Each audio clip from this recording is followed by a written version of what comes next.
ഗർഭാവസ്ഥയിൽ കുഞ്ഞിന്റെ ഹൃദയമിടിപ്പ് ഏത് ആഴ്ചയിലാണ് കിട്ടി തുടങ്ങുന്നത് എന്നും ഹൃദയമിടിപ്പിന്റെ നോർമൽ റേഞ്ച് എത്രയാണ്, ഹൃദയമിടിപ്പ് കൂടുകയും കുറയുകയും ചെയ്യുന്നുണ്ട്, പ്രത്യേകിച്ച് ഒരു മണിക്കൂറിനുള്ളിൽ തന്നെ ചെക്ക് ചെയ്യുന്ന സമയത്ത് ഹൃദയമിടിപ്പിൽ വേരിയേഷൻ കാണുന്നുണ്ട് എന്നും ഹൃദയമിടിപ്പിൽ ഇങ്ങനെ വേരിയേഷൻ കാണുന്നത് അല്ലെങ്കിൽ കൂടുകയും കുറയുകയും ചെയ്യുന്നത് കുഞ്ഞിന് ദോഷം ചെയ്യുന്നതാണോ എന്നതിനെ കുറിച്ചും അതുപോലെ തന്നെ ഹൃദയമിടിപ്പ് വെച്ചുകൊണ്ട് നമുക്ക് കുഞ്ഞ് ആൺകുട്ടിയാണോ പെൺകുട്ടിയാണോ എന്നൊക്കെ അറിയാൻ സാധിക്കുമോ എന്നതിനെ കുറിച്ച് നോക്കാം നമുക്ക് ഇന്നത്തെ വീഡിയോയിൽ. ഞാൻ ഡോക്ടർ റിസ. എന്റെ ചാനൽ ആദ്യമായിട്ട് കാണുന്നവരാണെങ്കിൽ സബ്സ്ക്രൈബ് ചെയ്യാൻ മറക്കരുത്. അപ്പൊ നമുക്ക് വീഡിയോയിലേക്ക് കടക്കാം. ഗർഭാവസ്ഥയിൽ ചെയ്യുന്ന ഓരോ സ്കാനിംഗ് റിപ്പോർട്ടിലും ഡോക്ടേഴ്സ് മെൻഷൻ ചെയ്യുന്നതാണ് കുഞ്ഞിന്റെ ഹൃദയമിടിപ്പ്. അത് കാർഡിയാക് ആക്ടിവിറ്റി പ്രസന്റ് എന്നോ അല്ലെങ്കിൽ FHR അതായത് ഫീറ്റൽ ഹാർട്ട് റേറ്റ് ഇത്ര ബീറ്റ്സ് പെർ മിനിറ്റ് എന്നോ പറഞ്ഞിട്ടായിരിക്കും മെൻഷൻ ചെയ്യുന്നത്. ഗർഭകാലത്ത് ഏത് ആഴ്ചയിലാണ് കുഞ്ഞിന്റെ ഹൃദയമിടിപ്പ് ലഭിക്കുക എന്നുള്ളത് പലരിലും കൺഫ്യൂഷൻ ഉണ്ടാക്കുന്ന ഒരു കാര്യമാണ്. ഗർഭകാലത്ത് ആദ്യമായിട്ട് ചെയ്യുന്ന സ്കാനിംഗ് എന്ന് പറയുന്നത് ഏകദേശം മിക്കവരും ചെയ്യാറുള്ളത് ഒരു 6 to 8 വീക്സിനുള്ളിലാണ്. അപ്പോൾ ഈ ഒരു സ്കാനിംഗ് റിപ്പോർട്ടിൽ മിക്കവർക്കും കുഞ്ഞിന്റെ ഹാർട്ട് ബീറ്റ് കേൾക്കാറുണ്ട്. എന്നാൽ ചില കേസുകളിൽ ചിലർ നേരത്തെ സ്കാനിംഗ് ചെയ്യുകയാണ് എന്നുണ്ടെങ്കിൽ, അതായത് നമ്മുടെ LMB ഡേറ്റ് വെച്ചുകൊണ്ട് നമ്മൾ 4th വീക്സിലൊക്കെയാണ് നമ്മൾ പ്രഗ്നന്റ് ആണ് എന്ന് അറിഞ്ഞതിന് ശേഷം നമ്മൾ സ്കാനിംഗ് ചെയ്യുന്നത് എന്നുണ്ടെങ്കിൽ 4th വീക്കിൽ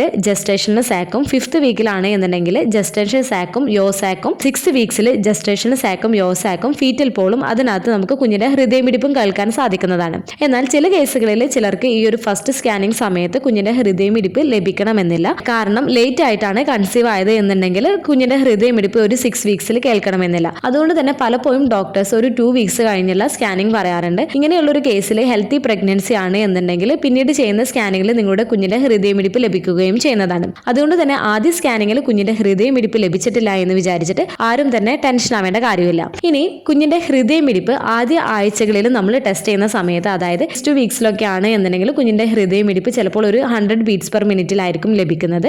ഒരു 6 to 7 വീക്സിന്റെ ഒക്കെ ഉള്ളിലൊക്കെ ആണ് എന്നുണ്ടെങ്കിൽ ഒരു 120 ബീറ്റ്സ് പെർ മിനിറ്റ്സിന്റെ ഉള്ളിലായിട്ടും കുഞ്ഞിന്റെ ഹൃദയമിടിപ്പ് ലഭിക്കാറുണ്ട്. സാധാരണയായിട്ട് ഹൃദയമിടിപ്പിന്റെ നോർമൽ റേഞ്ച് എന്ന് പറയുന്നത് 110 to 160 ബീറ്റ്സ് പെർ മിനിറ്റ് ആണ്. ഈ ഒരു റേഞ്ചിൽ നിന്നും കുറച്ച് കൂടുകയും കുറയുകയും ചെയ്യുന്നത് നോർമൽ ആയിട്ടുള്ള ഒരു കാര്യമാണ്. നിങ്ങളുടെ ഓരോ സമയത്ത് ചെയ്യുന്ന സ്കാനിംഗ് റിപ്പോർട്ട് എടുത്തു നോക്കിയാൽ നിങ്ങൾക്ക് അറിയാൻ സാധിക്കുന്നതാണ് നിങ്ങളുടെ കുഞ്ഞിന്റെ ഹൃദയമിടിപ്പിൽ കൂടുകയോ കുറയുകയോ ചെയ്യുന്നതായിട്ട്. ഇത് കണ്ടിട്ട് നിങ്ങൾ ആരും തന്നെ ടെൻഷൻ ആവേണ്ടതില്ല. നോർമൽ ആയിട്ടുള്ള ഒരു കാര്യമാണ്. നോർമൽ റേഞ്ചിൽ നിന്നും ചെറിയ രീതിയിൽ കൂടുകയും കുറയുകയും ചെയ്യുന്നത്. ഇനി എന്തൊക്കെ കാരണങ്ങൾ കൊണ്ടൊക്കെയാണ് ഹൃദയമിടിപ്പ് കുഞ്ഞിന്റെ കൂടുകയും കുറയുകയും ചെയ്യുന്നത് നോക്കാം. പ്രത്യേകിച്ച് നമ്മൾ ഒരു മണിക്കൂറിനുള്ളിൽ തന്നെ കുഞ്ഞിന്റെ ഹൃദയമിടിപ്പ് നോക്കുമ്പോൾ അതിൽ വേരിയേഷൻസ് കാണുന്നത് എന്തുകൊണ്ടൊക്കെയാണ് എന്ന് നോക്കാം. കുഞ്ഞിന്റെ ഹൃദയമിടിപ്പ് ഓരോ സെക്കൻഡിലും വ്യത്യാസം വരുന്നതാണ് എന്നുള്ളതാണ് നിങ്ങൾ മനസ്സിലാക്കേണ്ടത്. പ്രത്യേകിച്ച് ഓരോ ഗർഭിണിയിലും അവരുടെ പ്രവർത്തന നിലയും കുഞ്ഞിന്റെ പ്രായവും കുഞ്ഞിന്റെ മൊത്തത്തിലുള്ള ആരോഗ്യവും പ്രവർത്തന നിലയും അനുസരിച്ചിട്ട് കുഞ്ഞിന്റെ ഹൃദയമിടിപ്പിൽ ചേഞ്ചസ് ഉണ്ടാവുന്നതാണ്. അതുകൊണ്ട് തന്നെ നമ്മുടെ കുഞ്ഞിന്റെ ഹൃദയമിടിപ്പ് കൂടുകയും കുറയുകയും ചെയ്യാം. പ്രത്യേകിച്ച് കുഞ്ഞിന്റെ മൂവ്മെന്റ്സ് അനുസരിച്ചിട്ട് ഹൃദയമിടിപ്പിൽ വ്യത്യാസം വരുന്നതാണ്. നിങ്ങളുടെ കുഞ്ഞ് നല്ല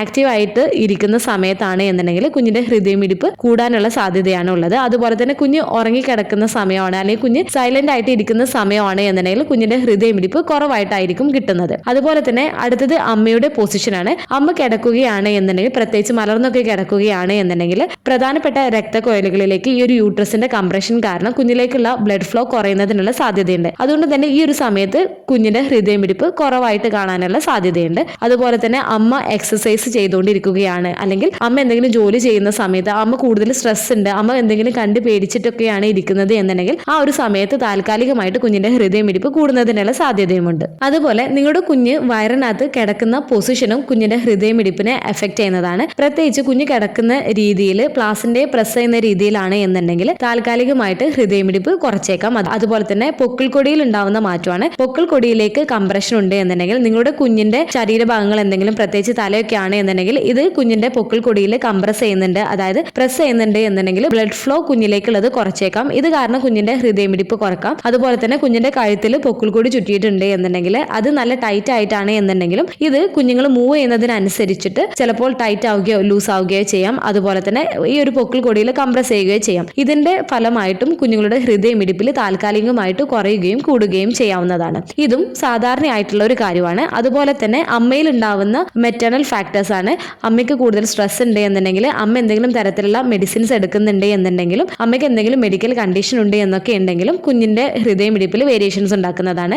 അതുപോലെ അമ്മയ്ക്ക് പനിയൊക്കെ ഉണ്ട് എന്നുണ്ടെങ്കിൽ മെറ്റബോളിക് റേറ്റ് കൂടാം. ഇത് ഹൃദയമിടിപ്പ് കൂട്ടുന്നതിന് ഇടയാക്കുകയും ചെയ്തേക്കാം. അതുപോലെ മെറ്റേണൽ ഹൈപ്പോടെൻഷൻ ആണ് മറ്റൊരു കാരണം എന്ന് വെച്ചാൽ അമ്മയ്ക്ക് ലോ BP ആണ് എന്നുണ്ടെങ്കിൽ പ്ലാസിന്റയിലേക്കുള്ള ബ്ലഡ് ഫ്ലോ കുറക്കാം. ഇത് കുഞ്ഞിന്റെ ഹൃദയമിടിപ്പ് കുറയുന്നതിന് ഇടയാക്കുകയും ചെയ്തേക്കാം. അതുപോലെ ഫീറ്റൽ ഹൈപ്പോക്സിയാണ്. കുഞ്ഞിലേക്കുള്ള ബ്ലഡിന്റെ ലെവൽ കുറയുന്ന ഒരു അവസ്ഥയാണ്. ഇത് പല കാരണങ്ങൾ കൊണ്ട് സംഭവിക്കാവുന്നതാണ്. പ്ലാസന്റയ്ക്ക് എന്തെങ്കിലും പ്രോബ്ലംസ് ഉണ്ട് എന്നുണ്ടെങ്കിലും മെറ്റേണൽ ഹൈപ്പോക്സിയ, അതുപോലെ തന്നെ അംബലിക്കൽ കോഡ് കംപ്രഷനോ അല്ലെങ്കിൽ അംബലിക്കൽ കോഡിന് എന്തെങ്കിലും പ്രോബ്ലംസ് ഒക്കെ ഉണ്ട് എന്നുണ്ടെങ്കിലും ഈ ഒരു ഹൃദയമിടിപ്പ് കുറയുന്നതൊക്കെ ആയിട്ട് കാണാം. എന്തെങ്കിലും സീരിയസ് ആയിട്ടുള്ള പ്രോബ്ലംസ് കൊണ്ടാണ് കുഞ്ഞിന്റെ ഹൃദയമിടിപ്പ് കൂടുകയും കുറയുകയും ചെയ്യുന്നത് എന്നുണ്ടെങ്കിൽ അതിനനുസരിച്ചിട്ടുള്ള ട്രീറ്റ്മെന്റ് ഓപ്ഷൻസ് ഒക്കെ പറയുകയും ചെയ്യുന്നതാണ്. ചില കേസുകളിൽ പെട്ടെന്ന് കുഞ്ഞിന്റെ ഹൃദയമിടിപ്പൊക്കെ കൂടുതലായിട്ട് കാണുന്നത് അല്ലെങ്കിൽ നല്ല രീതിയിൽ കുറയുകയൊക്കെ ചെയ്യുകയാണ് എന്നുണ്ടെങ്കിൽ ഇമ്മീഡിയറ്റ് ആയിട്ട് സിസേറിയൻ ഡെലിവറി ഒക്കെ ചെയ്യേണ്ട ആവശ്യവും വരാറുണ്ട്. ചില കേസുകളിൽ ഡെലിവറിയോട് അടുക്കുന്ന സമയത്തായിരിക്കും കുഞ്ഞിന്റെ ഹൃദയമിടിപ്പ് കൂടുകയും കുറയുകയും ഒക്കെ ചെയ്യുന്നത്. ഇതും പല കാരണങ്ങൾ കൊണ്ടാവും. ചിലപ്പോൾ കൺട്രാക്ഷൻ ഒക്കെ ഉണ്ടാവുന്ന സമയത്ത് കുഞ്ഞിന്റെ ഹൃദയമിടിപ്പ് കുറയാനുള്ള സാധ്യതയുണ്ട്. അതുപോലെ തന്നെ ഈ ഒരു സമയത്ത് അമ്മയിൽ ഉണ്ടാവുന്ന സ്ട്രെസ്സും ടെൻഷനും ബിപിയിൽ ഉണ്ടാവുന്ന വേരിയേഷൻസ് ഒക്കെ ഈ ഒരു ഹൃദയമിടിപ്പിൽ വേരിയേഷൻസ് ഉണ്ടാക്കുന്നതാണ്.